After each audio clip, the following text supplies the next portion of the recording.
ఇవాళ సుప్రీంకోర్టులో ఫైనల్గా సొలిసిటర్ జనరల్కి ఛాన్స్ వచ్చింది సబ్మిషన్ చేయడానికి. Solicitor general on behalf of NTA and the government of India.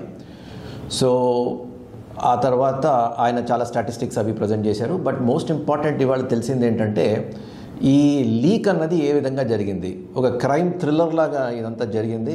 హజారీబాగ్లో OSS అనే స్కూల్లో ఈ అక్యూజ్డ్ ఎవరైతే ఉన్నారో క్రిమినల్ ప్రేమ్ కుమార్ అనే ఎవరైతే ఉన్నారో పంకజ్ కుమార్ అనే అక్యూజ్డ్ ఇతను సెంటర్ సూపరింటెండెంట్తో కోఆపరేషన్తో ఈ స్ట్రాంగ్ రూమ్లో ఓఎస్ఎస్ అనే స్కూల్లో స్ట్రాంగ్ రూమ్లో సుమారుగా 8 o'clockకి వెళ్ళి 9:23 బయటకు వచ్చాట. ఆ ట్రంక్లో ఓపెన్ చేసి ఆ క్వశ్చన్ పేపర్ తీసి దాన్ని ఫోటోగ్రాఫ్ తీసి దాన్ని హజారీబాగ్లో తన ఇంకొక కాన్స్పిరేటర్కి పంపించి అదేవిధంగా పట్నాకి పంపించి హజారీబాగ్లోనే ఈ ప్రాబ్లమ్ సాల్వర్స్ కూడా హజారీబాగ్లోనే ఒక ఫ్లోర్లో కూర్చోబెట్టి వాళ్ళ చేత సాల్వ్ చేయించి స్టూడెంట్స్ని కూడా అక్కడే కూర్చోబెట్టి ఇదంతా తతంగం చేశారు. సో ఇదంతా చాలా డీటెయిల్గా సిబిఐ వాళ్ళు ప్రజెంట్ చేశారు.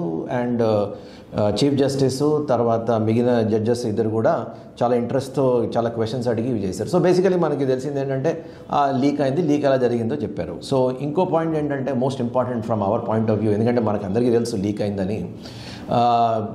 అదర్ పాయింట్ ఏంటంటే ఈ IIT Delhi committee has given it's report in terms of what is the answer to the question. వాళ్ళు క్లియర్గా చెప్పారు. అంబిగ్యువస్ ఫిజిక్స్ క్వశ్చన్ ఒకటి ఉంది కదా, అంబిగ్యువస్ ఫిజిక్స్ క్వశ్చన్కి ఒకటే ఆన్సరు. Answer is answer 4. ఏంటంటే ఎన్టీఏ ఒరిజినల్గా ఏదైతే వాళ్ళ కీలో పబ్లిష్ చేశారో అదే answer, that is the answer, there is only one answer అని వాళ్ళు తేల్చి చెప్పారు.